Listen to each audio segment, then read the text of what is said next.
What you are about to hear changed the life of a mother and her two children forever. Two 5-year-old boys who had never heard a single sound. Not their mother's "I love you," not their own laughter, not the wind through the trees. Absolute silence since the very first day of life.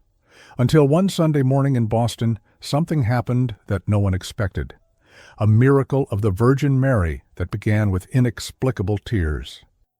But before we continue, leave a comment saying where you're watching from and what time it is there right now. I'd love to see how far the miracles of the Virgin Mary are reaching. Sarah Mitchell was 32 years old and carried the weight of being both mother and father at once. A nurse in Boston, widowed for 3 years since James left in that accident, she still couldn't think about without her chest tightening. But what truly defined Sarah wasn't what she had lost.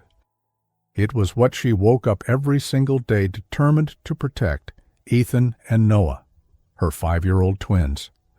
Brown hair, always messy, bright green eyes, identical smiles that lit up any room. Beautiful, smart, full of life children, completely deaf. Have you ever stopped to think about what absolute silence really is? Not the silence of a library or a quiet night, but the silence of someone who has never, not even once in their entire life, heard anything at all. Ethan and Noah were born that way. When they were babies, Sarah thought it was normal that they didn't react to sounds. Babies sleep deeply, she would think. But when they turned 6 months old and didn't turn when she called, when objects fell behind them and they didn't react, she knew something was wrong. The tests confirmed what her heart already feared: profound deafness, congenital, irreversible. "They'll have full lives, Mrs. Mitchell," they told her with that professional tone that tries to sound comforting. "They can do everything, except hear." Sarah cried for 3 days straight. Then she dried her tears and started learning sign language. By the time the twins turned 1, she was already communicating with them through signs. When they turned 2, they signed back. When they turned 3, they had full conversations. And when they turned 5, their lives were normal as possible. 5 years of a routine Sarah knew by heart: waking up early, making breakfast while the boys were still asleep, waking them with kisses on their cheeks. The Mitchells' house was in one of those middle-class Boston neighborhoods where everyone knows each other by sight.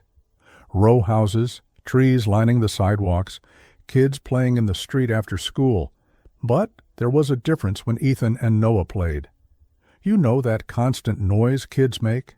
The shouts, the loud laughs, that energetic sound that makes parents sigh? Ethan and Noah played in silence. Their little hands moved quickly in signs, their expressive faces making up for the lack of spoken words. They communicated perfectly. Grandma Martha helped when Sarah was at the hospital. Neighbors waved when they saw them on the street. The teacher from their special school sent notes saying how brilliant they were. A normal life, a full life, just as the doctors had promised. But there were moments when Sarah sang to them before bedtime. A habit that began when they were babies, and she never managed to give up. Moving her lips with words they would never hear, melodies that would never reach their ears. Why did she do it? She didn't even know. Maybe it was for herself. Maybe it was a silent prayer. Maybe it was just hope. And it was on a Sunday in March, on a clear and cold morning, that everything began to change. Sarah had decided to take a different route on her way back from Grandma Martha's house. There was no specific reason. She just wanted a change, to see new streets, maybe stop by a different bakery. "Mom, can we buy bread?" Ethan signed from the back seat. "Of course, honey. Let's look for a bakery." Driving slowly through streets she didn't know well, Sarah turned a corner and saw the church. It was an old building, one of those Catholic churches that had stood for decades. Dark stone, colorful stained glass windows, a tower with a bell that probably hadn't rung in years. And in front, in the small garden enclosed by low iron fences, there was a figure, a statue of the Virgin Mary. Also old, also made of stone, a bit worn by time. Her blue cloak sculpted into the rock, her hands extended, her expression serene. Sarah was about to drive past it, but then she felt the car shake. She looked in the rearview mirror. Ethan was hitting the window, pointing outside. Noah was doing the same. "What is it?" Both of them signed at the same time. "Stop! Stop the car!" Sarah frowned but obeyed. She parked in front of the church and turned off the engine. "What do you want to see?" But they were already unbuckling their seat belts, trying to open the doors. Sarah got out and opened the back doors. Ethan and Noah jumped out and ran, really ran, without looking back toward the church garden. "Ethan! Noah! Wait!" Sarah ran after them, her heart pounding. They never did this. They never ran off like that, without warning, without looking. When she caught up, they were already standing in front of the low fence surrounding the garden, staring fixedly at the image of the Virgin Mary. Sarah approached slowly, trying to understand. "What is it? What did you see?" But they didn't answer. They didn't sign anything. They just stood there, completely still, staring at that stone statue. Sarah followed their gaze. It was just an image. Beautiful, yes. Old, certainly. But just a statue. "Do you want to go into the garden?" Ethan turned to her and nodded, his eyes still shining in a way Sarah didn't recognize. The gate was open. Sarah held both their hands and led them to the base of the statue. And then it happened. Ethan let go of his mother's hand and stepped closer to the statue of the Virgin Mary, slowly, as if approaching something precious and fragile. He stretched out his small hand and touched the stone base. Noah did the same, placing his little hand next to his brother's. Sarah stood there watching, not understanding what was happening, but she didn't want to interrupt. There was something about that moment that felt sacred. A minute passed. Then two. The boys didn't move. They just stood there, touching the cold stone, looking up at the carved face of the Virgin Mary. And then Sarah saw it. Tears began to stream down Ethan's face, then down Noah's. It wasn't the crying of pain. It wasn't the crying of fear. It was something else. "Ethan, Noah!" Sarah approached, alarmed, kneeling beside them. "What is it? What happened?" But when they turned to look at her, they were smiling through tears. Ethan's little face was wet, his eyes red, but that smile was pure joy? Peace? Noah, too. Tears streaming down, but smiling in a way Sarah hadn't seen in a long time. "Why are you crying?" she signed, her hands trembling. The two only looked back at the statue. Then at her. They didn't sign anything. They didn't explain. They just stayed there. Sarah felt a shiver run down her spine. It wasn't fear. It was something deeper, something she couldn't name. After a few minutes, the boys finally took their hands off the statue. They wiped their tears with their little hands and turned to Sarah with an expression of absolute peace. "Can we go home now?" Ethan signed. Sarah nodded, still confused, still not understanding. She took their hands and led them back to the car. The whole way home, the boys were silent in the back seat. They didn't play as they usually did. They didn't sign to each other. They just stared out the window with that same serene expression. Sarah kept glancing in the rearview mirror every few seconds, trying to figure out what had happened. Why had they cried? Why had they run to that image? What did they see that she didn't? That night, after dinner, after their baths, at bedtime, Sarah tried asking again, "Can you tell me what happened today, at church?" Ethan thought for a moment, but he only smiled and snuggled under the blankets. Sarah gave up. Maybe it was just a kid thing. Maybe they'd seen something in the statue that caught their attention. Maybe. She didn't know. But something inside her, something small, something she had buried long ago, began to stir. Hope. 3 days later, Sarah was washing dishes in the kitchen. It was late afternoon, the sun already beginning to set. Ethan and Noah were playing in the living room with building blocks. Sarah was so focused on the dishes that she didn't even notice when the pot slipped from the sink and hit the floor with a loud metallic crash. "Damn it," she muttered, bending to pick it up. But when she straightened up, she saw something that made time stop. Ethan and Noah were standing at the kitchen door, both of them, staring directly at her, looking at the spot on the floor where the pot had fallen. Sarah froze. No, it couldn't be. They couldn't. She braced herself against the sink, her legs weakening. Sarah felt tears start to burn her eyes. No, this wasn't happening. It was coincidence. It had to be coincidence. That night, after the boys were asleep, Sarah locked herself in the bathroom and called Grandma Martha. "Mom, I think something's happening." "What do you mean?" "With the boys. They're reacting to sounds."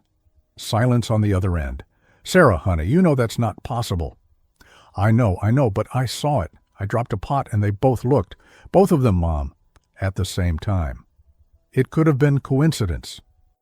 "Wom, what are you going to do?" Sarah looked into the mirror at her own reflection. Red eyes, wet face. I don't know. A week later, Sarah was at the boys' school for a routine meeting with their teacher, Mrs. Anderson, a woman in her early 50s who had worked with deaf children for decades. "Mrs. Mitchell, thank you for coming." "Of course. Did something happen?"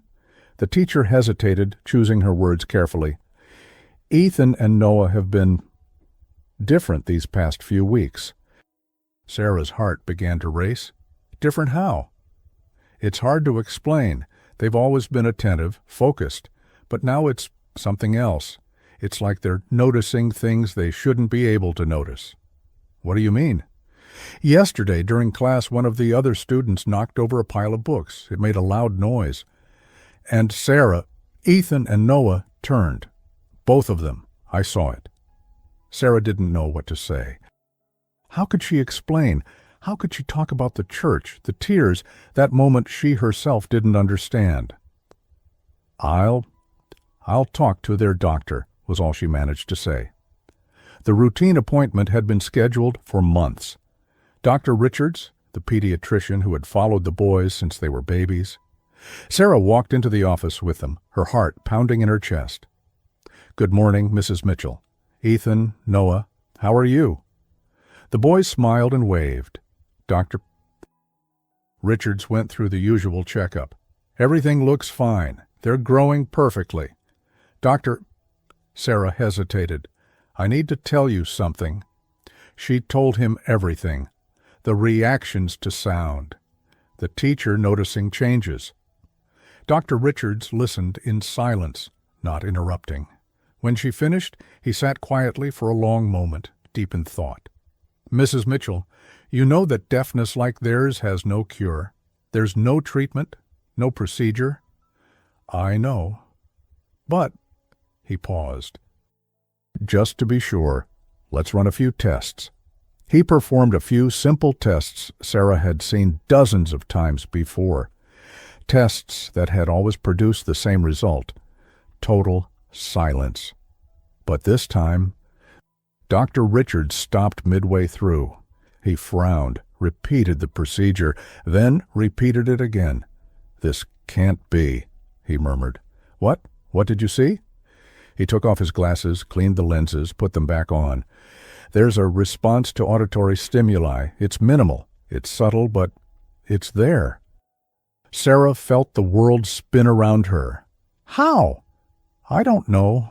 I have no idea. This just doesn't happen." He looked at the boys playing quietly with toys in the corner of the office. "Mrs. Mitchell, I'll be honest with you. In 30 years of medicine, I've never seen anything like this. There's no medical explanation for it, but something is happening." Sarah left the office in shock.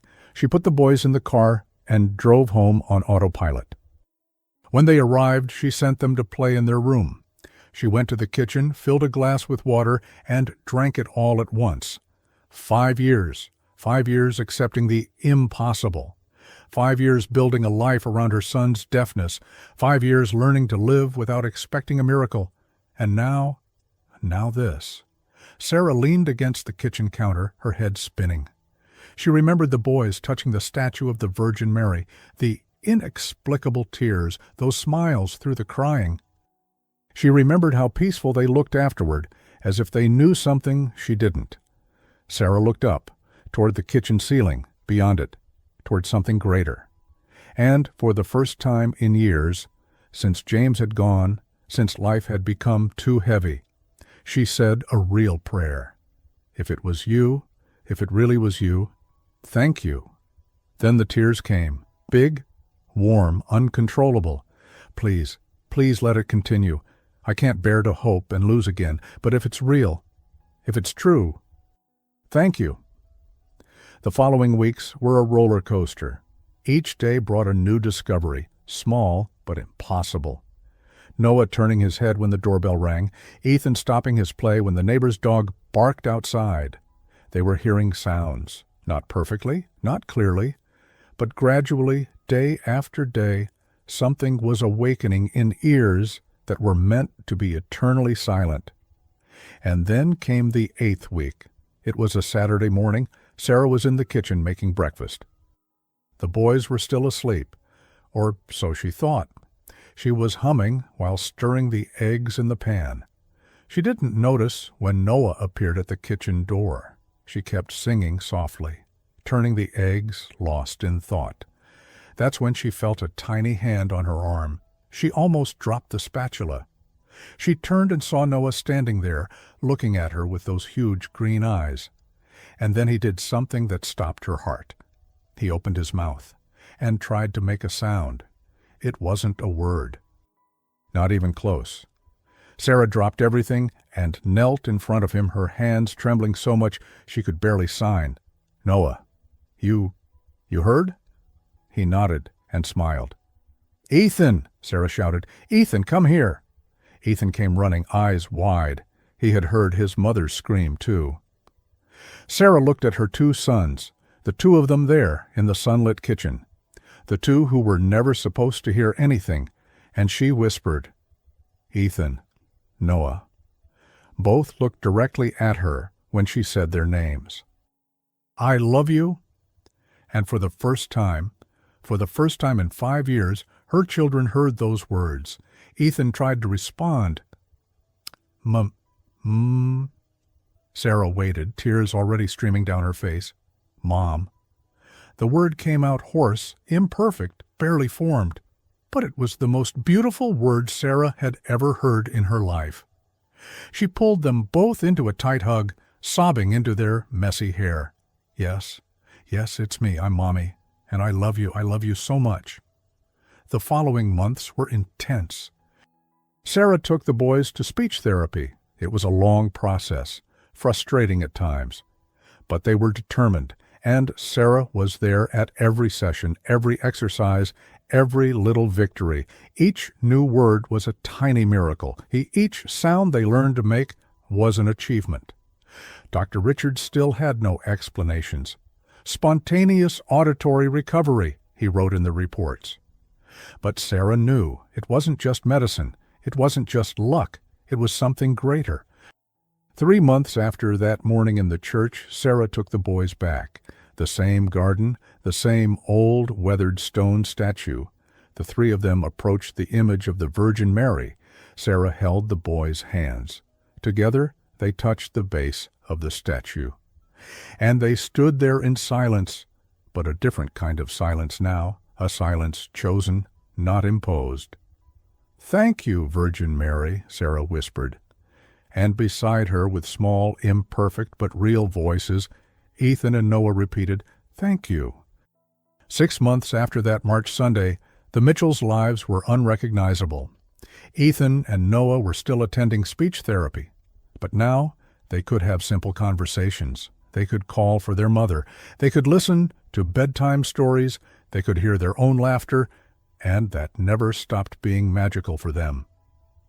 Sarah went back to singing for them every night, but now, for the first time, they sang along, off-key, with the wrong lyrics. But they sang. And every time Sarah heard those small voices trying to follow hers, she cried with gratitude. One September night, Sarah was lying between the two boys in bed. They had asked to sleep together, all three of them, like they used to when they were younger. The bedroom light was off. Only the hallway light slipped in through the half-open door. And that night, for the first time in a long while, Sarah Mitchell slept in complete peace. Doctors call it spontaneous recovery, neurological processes they don't understand. Sarah doesn't need technical explanations. She saw her children cry while touching cold stone. She saw them smile through tears at something she couldn't see. And months later, she heard them say for the first time, "Mom, I love you." Sometimes God answers prayers we haven't even spoken. Sometimes the miracle begins with tears we don't understand and ends with voices we never thought we'd hear. And if you're listening to this story and thinking it's impossible, that miracles don't happen in old churches, that the Virgin Mary doesn't touch ordinary lives like yours, then you still haven't understood the deepest truth about divine love. There are no ordinary lives. There are no prayers too small. There is no pain beyond the reach of mercy. Before we end, I want to invite you to join our community of prayer for the Virgin Mary, a space of faith and hope, where people from all over the world come together to pray and share the graces they've received. If you feel in your heart the desire to be part of this prayer chain, click below and become a member of the channel today. Come pray with us. And look, if you've made it this far, to the end of Sarah, Ethan, and Noah's story, do something for me. Write the word "mother" in the comments, the first word they were able to say after 5 years of absolute silence. I want to see how many hearts this story has truly reached. And every time I read "mother" in the comments, I'll know one more person believes that the miracles of the Virgin Mary still happen. If this story touched your heart, subscribe to the channel and turn on the notification bell. Share this video with someone who needs to renew their hope today. May the Virgin Mary continue to bless and protect you and your family. Amen.